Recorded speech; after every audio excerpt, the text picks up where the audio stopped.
अगर तुसी उम्मीद रख के चलोगे तो मंजिल तक थोड़े पैर थोड़ा साथ देंगे।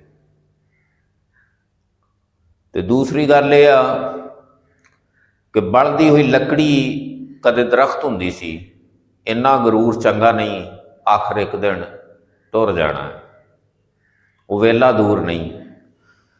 नेरी रात तो बाद चमकदी हुई सवेर हुंदी है, गमां तो परेशान नहीं होईदा, इंशाअल्लाह टल जाणगे सारे। ये 4 दिन की परेशानी हुंदी है, ये सारे मामलात अल्लाह ताला की जात खुद ही हल कर दिंदी है। तो चौथी गल यह हैगी आ कि लोकां नूं खुश करने वास्ते जंगल का बादशाह सर्कस विच आण के नचदा है, उन्होंने नचना पैंदा है।